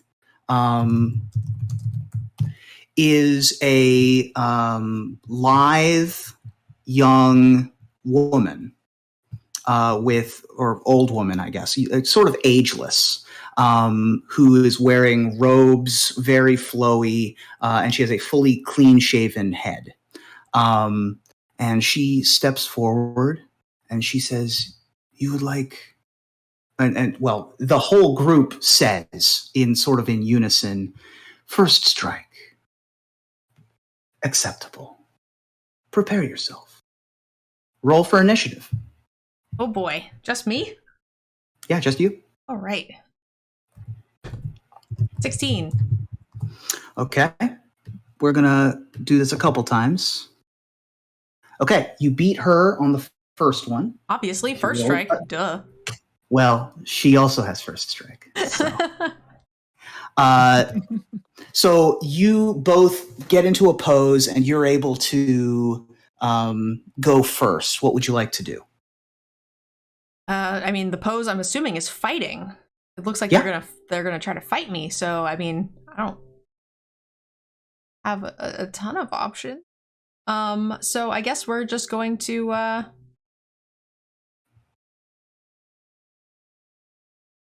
Do they have a weapon? They do not. Okay. So I won't try to pull out my sword or anything. I guess we're just gonna fight or grapple in some way. So melee weapon attack. So that doesn't work, the divine smite. So let's just do an unarmed strike or prepare myself at least. Yeah. If you'd like to make an attack, go ahead and make an attack roll. Otherwise, you can do something else. Yeah, well, I'll try to attack. I mean, it seems pretty clear that that's what they're trying to do, so fine. All right. Natural 1. So. Okay. Ouch. So you were able to get into position first, and during the delay of deciding whether you're going to reach for your sword or what you're going to, or if you're going to just stay back on defense, you throw a haymaker punch, and this lithe figure sort of just moves their arm out of the way, and you punch over their shoulder. And then as you do so, they are going to use the side of their hand and give a karate chop into your ribs. Okay. Armor class 16. Okay, I rolled a 29. Okay. On my first attack, and that's going to be 7 points of damage. Okay. Then they're going to do the same thing, and this one's going to be a miss. Then they're going to use a flurry of blows, because they are a monk. That's also a miss. And that's also a miss. So your armor is able to absorb most of the strikes that this monk is dealing, but the first one is able to catch you in the ribs right between a couple of the plates and deal you a little bit of damage. And then she sort of spins and goes back into a position of defense. All right, well, I feel like unarmed against a monk is not quite fair, so I feel like I'm supposed to have my weapon out. Okay. So yeah, we're going to if they're going to use all their special abilities and bits, I think I will try to pull out my weapon. Great. Stick them with the pointy end, Jen. I'm gonna try to stick it with the pointy end. So yeah, let's go. Is it a full action to take out my weapon? No, you can have your weapon out. That's fine. Okay, so let's go for it. To hit sucks most of the time. But let's try a divine smite. I'm a paladin. We'll do the thing. +4. Not good. 12. I missed It's only +4 for you to hit? I mean, hit DC, yes, it's +4. What else do I add to it? To hit DC +4. It would be your weapon attack. So it would be your strength plus your proficiency. So yeah, it is +4. Huh. I thought it'd be higher than that.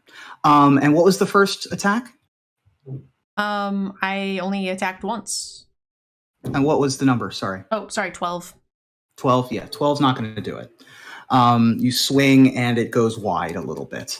The monk swims out of the way and is going to unleash 3 more strikes.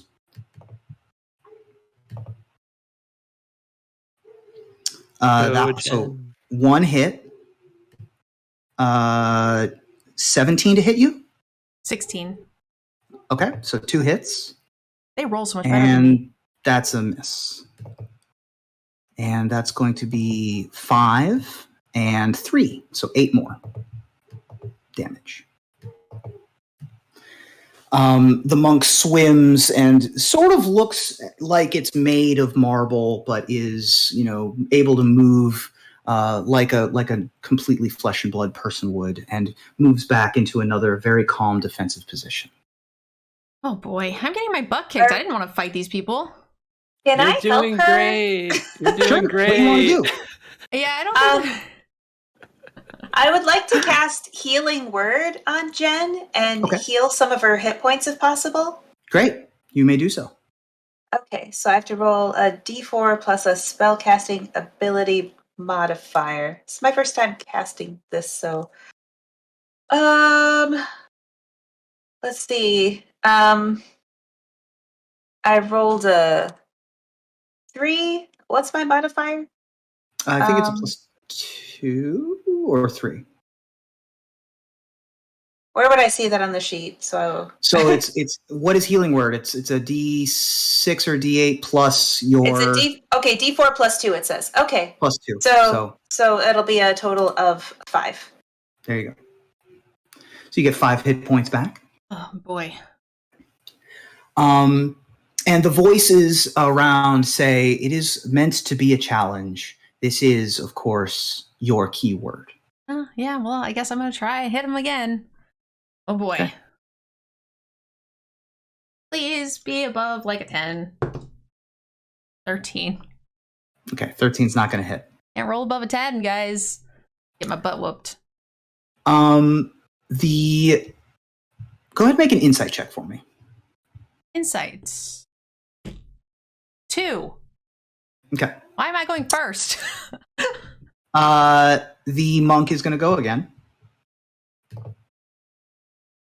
That's a natural 1. That's a hit. 15? No. 16 armor class. Got it.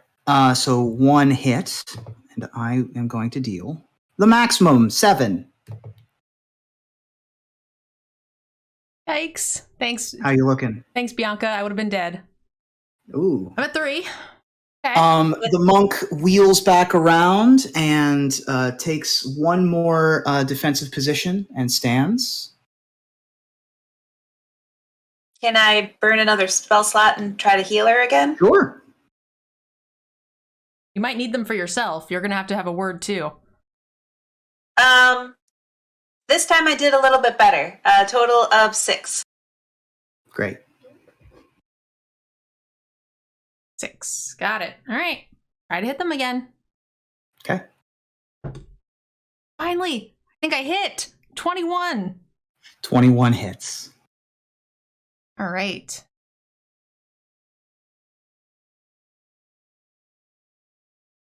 Slashing. 1d8 plus 2. And then we're going to use the Divine Strike. Right. Which are also D8s. So it's going to, if you're going to use a Divine Strike, then it's 3d8 plus 2. Technically, this being is not a fiend or undead, so you don't get the bonus. Okay. So But 3d8 plus 2 should be plenty. 10, 15, 16, 17. Great. 17 damage on one swing. So you take a huge slash straight through the middle of this apparition, effectively. And it feels like hitting a person.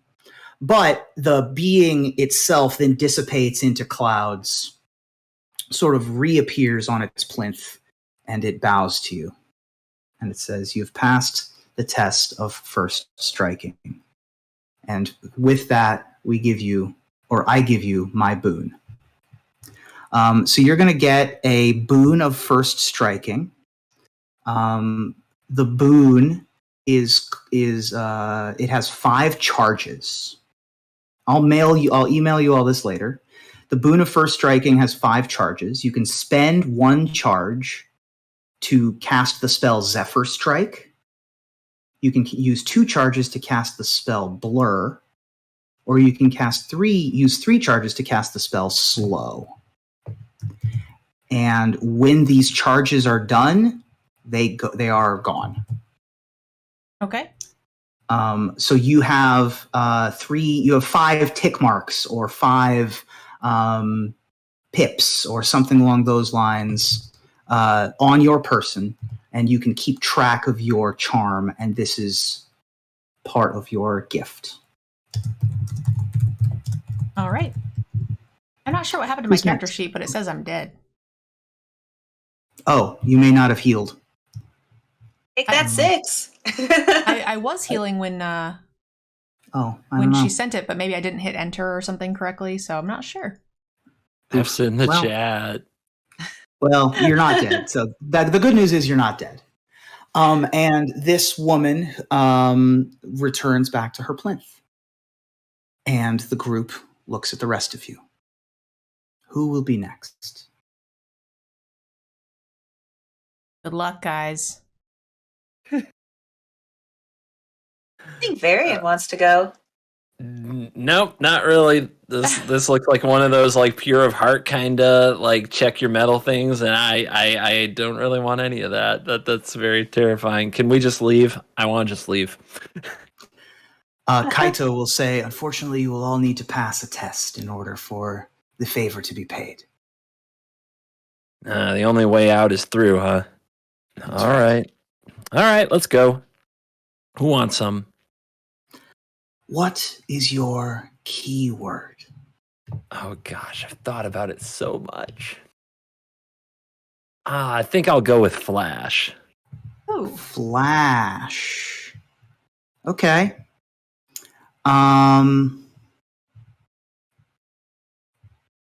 Okay.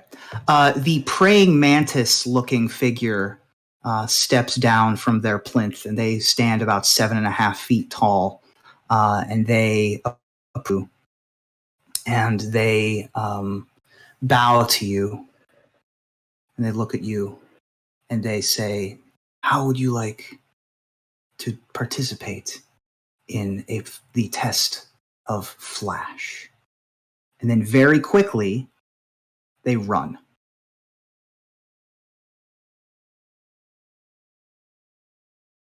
Get him, Varian! Chase him! Get him! So Yeah, I will attempt to intercept them. I am assuming that we are doing the DC Comics Flash character race. Effectively, so let's yes. go. So we're Hit going to the do music. effectively a short chase scene here. This praying mantis moves very quickly, very lively, and darts between trees and is like running on the sides of walls and things like that. What is your speed?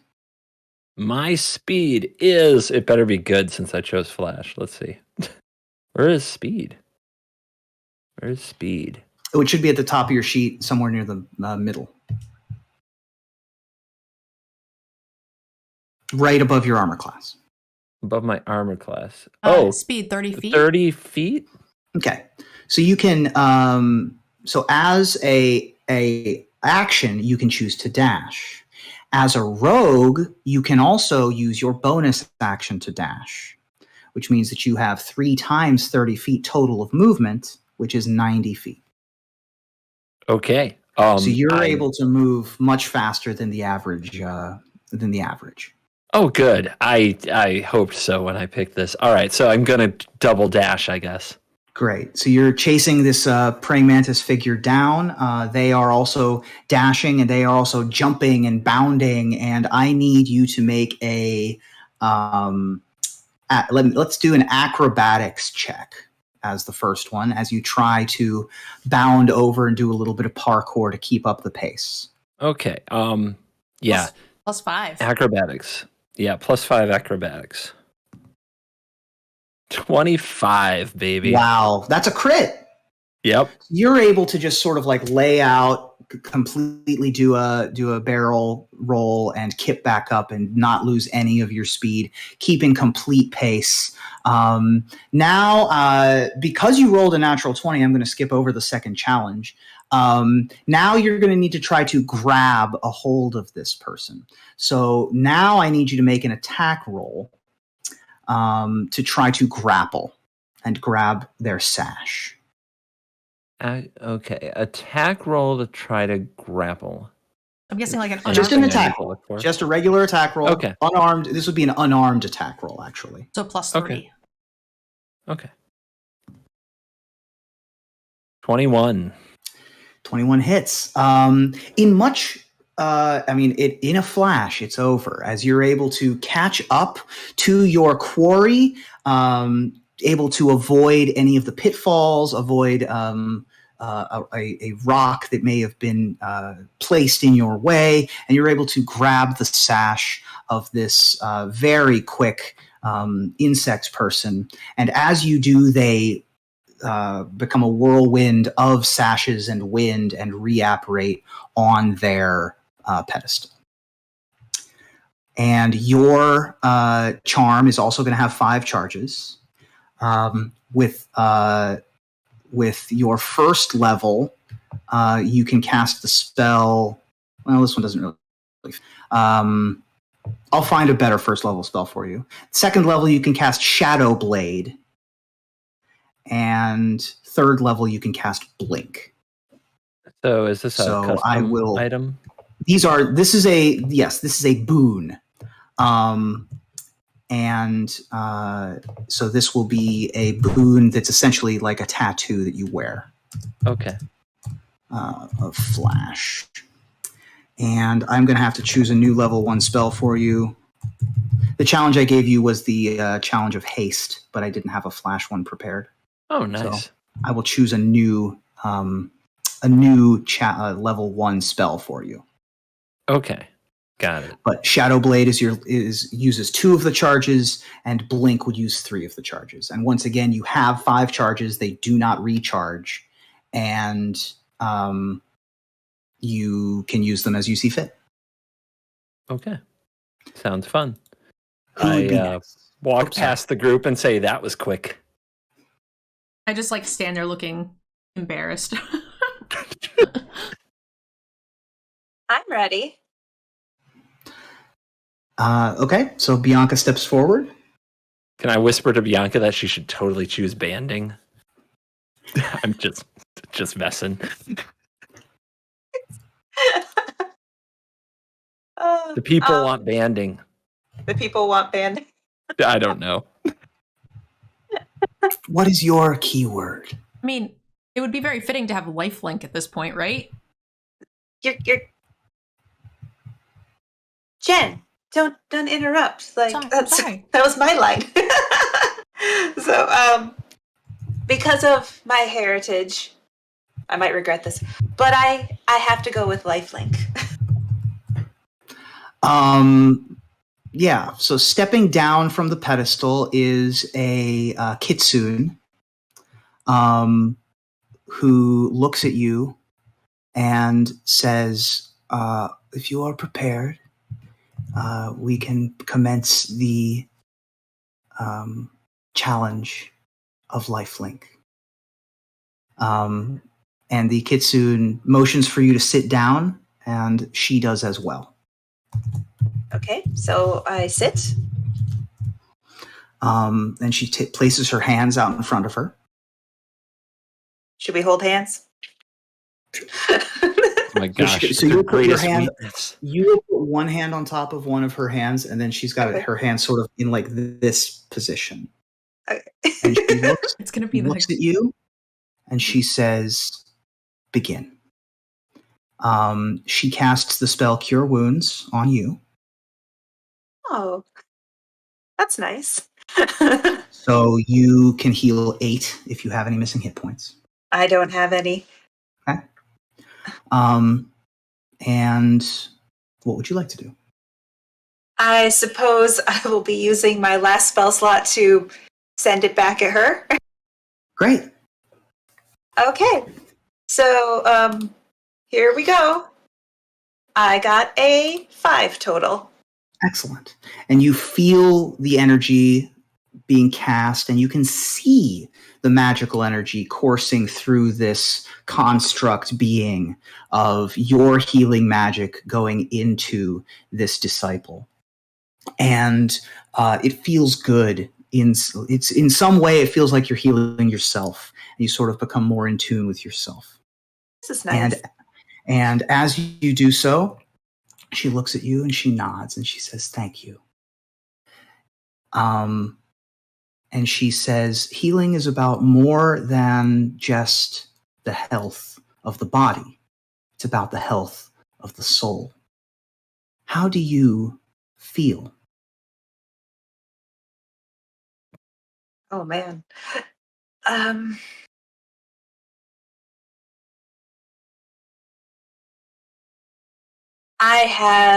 I'll be honest, I've been feeling conflicted lately, but right now I am closer to being at peace.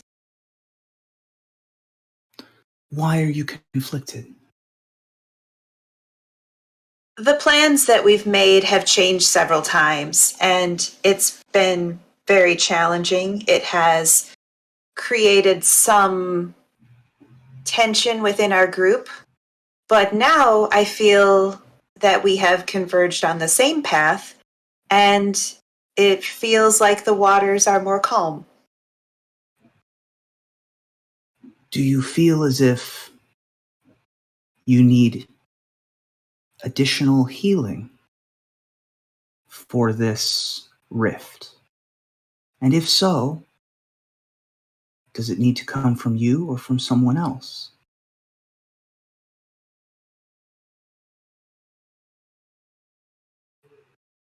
Well, like, just between you and me, are we good? Are we cool? So none of you can hear any of this conversation. There's some sort of magical mental connection happening here. Okay. Well, I will say, early on in this journey, Jen kept saying, "I smell," and it hurt my feelings. And I feel like if she apologized, then we could move forward. Healing isn't all about giving only of yourself to help others. It is the lot of the healer to feel the burden of feeling as if they need to be the only one that can heal. But your compatriots can also heal, and you understand that. They do need to do it in their own time, but you need to give yourself the grace to be angry, and you need to give your friends the grace to learn. Makes sense. And with that, her body will disapparate and return to the plinth. Your boon is the Charm of Life Linking, and as a first level charm, you can use Absorb Elements. As a second, as using 2 of the slots, you can cast Lesser Restoration. And with 3 of the slots, you can cast Vampiric Touch. That sounds cool. Which is an attack. Yes, it's very cool. And all of these are going to have 5 charges, and you can use the spells as they are printed. So, for example, I think Absorb Elements is a reaction, so you could use it as a reaction. And I will send mean, if you guys want to look all these up yourself, feel free. But I will also send up a little bit of a write-up. And the party of everyone assembled, it seems, turns to Airball. Let's go with fabricate. Fabricate. Stepping down from one of the plinths is one of the kappas. This kappa appears to have a large hole in the top of its shell, as if it were a cannoneer of some kind. And it stands quite tall and robust, and it looks at you and says, "Are you prepared for the test of fabrication?" I am. And he will clap his hands together and open them. And as he opens them, lots of bits of metal and wire and clockwork trash falls into a neat little pile on the ground. And he will say, "Begin." Does he seem to have some sort of animosity towards me? Do I need to defeat him, or? Nope, he just stands there. Let's see. Okay. Then let's take some of the bolts and transform it into one of Kaito's little raccoons. Okay. Go ahead and make... so the first thing we'll do is we'll make an investigation check to look around for the right pieces to be able to make a little clockwork tanuki. Okay. Nergal, can you roll for me? Yep. A 5. 5. So not a ton of great pieces to be able to put together exactly what you're looking for, but you think that you can at least get an abstract sculpture of some kind put together here. Now we'll have you make a, let's go with a Tinkerer's Tools check. 7. You begin putting these items together, and it doesn't exactly, it's not the vision you had in mind. Something's off. And the kappa sees that you're having trouble and looks at you and says, "Before you create something new, does something else need repaired?"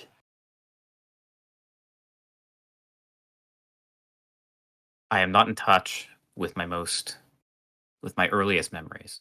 They've been cut off from me.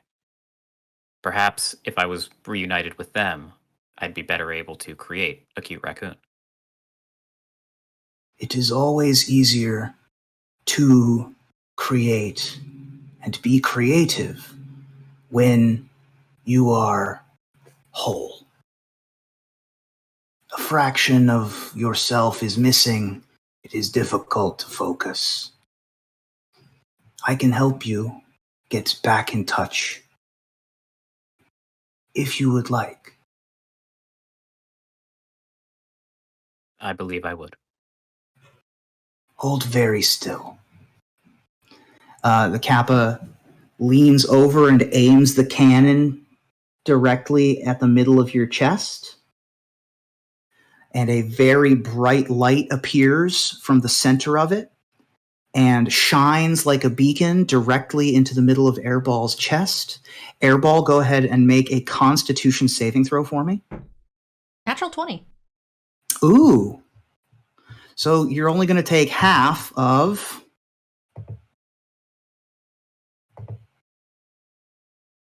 half of 28. So you're going to take... go to 1. So you're going to take 14 radiant damage as this laser beam shines bright, and the reflections of the light shine off of you and dissipate whiffs of clouds. It's hard to look at. And you feel as if the servos in your chest beat faster, like a whole nother CPU inside of you is reawakened. The dust that was sitting on unused memory is shaken off and burned away, and you begin to have a vision of your creation, of where you're from, of how you were brought up, of your time on the ship, of your early life before you forgot your memories.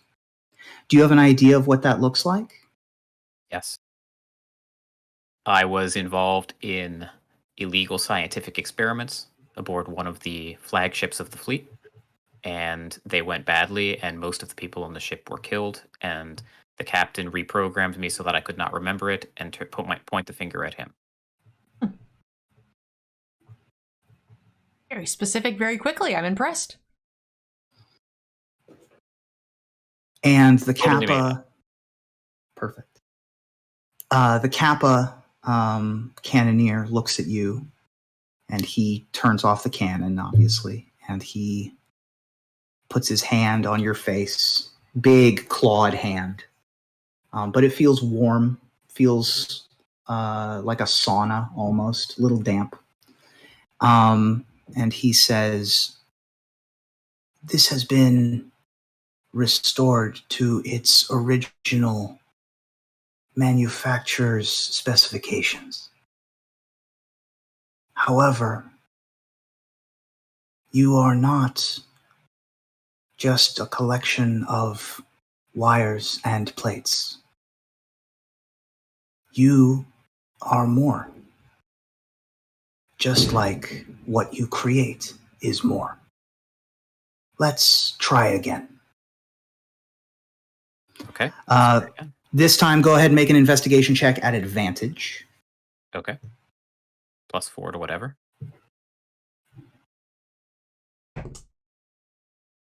12. Okay. You're able to find a better selection of bits, maybe a couple triangular plates that are much easier. You found a little spring that maybe is better for a tail. Now go ahead and make a Tinkerer's Tools check at advantage. I don't know what your plus is for that, but you got an 18. Okay. 18 on the dice. Mm-hmm. So the Tinkerer's Tools is expertise, and then you could add either intelligence or dexterity to that. Intelligence, I think, is 4. Okay, Yep, so you ended up with something like a 24 or something like that. Very expertly, perhaps not. The items in front of you are not the best supplies. But like any artist, like any sculptor or creator, you're able to make something amazing out of less than spectacular ingredients. And you are able to combine the pieces into a very beautiful tanuki shape animal. Are you trying to make a sculpture, or are you trying to make a functional like clockwork animal? Or a functional one, like along the same lines as the homunculus that I made earlier. Okay. So Tinkerer's Tools would allow it to be functional with a 24. So you now would have like a little clockwork raccoon. And as the final portion of this, go ahead and make a performance check for me. With advantage. With advantage. Okay. 14. Okay. It doesn't exactly like a tanuki, right? It doesn't look exactly like Himoto. But you finish what you're crafting, and you put the finishing touches on it, and you place it on the ground, and it makes its first sort of mechanical movements, like one of those like early 2000s robot dogs. And Himoto scoots over and sniffs at it and looks at you and wags their tail. And the Kappa puts their hands together, bows at you, and then reapparates on their pedestal and says, "Well done, you have passed the test." I'm gonna have to invent something for frickin' fabricate. You didn't do your homework? I didn't plan on fabricate. What a terrible DM. I know, I'm horrendous. Literally an artificer. I know. Well, look, I had most of the evergreen keywords. So we can pick up there on the next one. Yeah, I will. I'll put together your spell lists, and you all now have these charms. All right.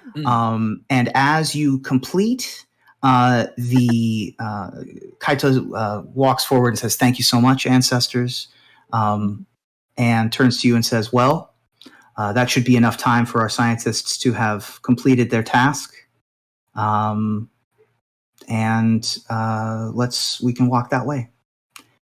And he leads you over to where Greasefang is, and also where a very convincing dead Greasefang is, pristine and handsome, and just on a block, just on a block. And Kaito looks at your party and says, "I believe you may have a long journey ahead of you. If you wish to rest, you may. However, I imagine that people are coming." Probably. All right, guys. So we are just a little bit over on our time. So I think we will. We have one episode left, right? That we have planned to be on Kamigawa. Now, whether that changes or whatnot, we will have to wait until next episode to find out, and we'll figure out what we're going to do with Greasefang. Thank you so much, guys, for joining us. Ruben, that was wonderful. I love all the cool items and stuff, even though you didn't really finish the job. Look, I tried so hard. It was great. I have to be research. fair, on the wiki list, it's number 123. Yeah, it's pretty far down. You didn't even go to 150. Come on. I have charms of, in my notes, I have charms of First Strike, Vigilance, Trample, Haste, Defender, Reach, Menace, Flying, Death Touch, Lifelink, Ward, and Ninjutsu. Ooh, Defender would have been good. I probably should have done. So those were what I prepared for. I didn't have Fabricate, unfortunately, and I didn't have Flash, which was a little, well, I'm a little stupid. But I will come up with a flavorful and hopefully pleasing spell list for the boon of Fabrication. All right. Well, thank you so much, guys. Make sure you guys check out the sponsor. Cool Stuff. There is a link and a discount code down below in the description. We would really appreciate it if you guys would give them a chance to earn your business, and it helps us create more sweet content. Players, thank you guys so very, very much. And I look forward to seeing you guys for likely the conclusion of this particular adventure, and we get to find out what happens to Greasefang in the next episode. I'll see you guys next week. Great playing with everybody. GG's.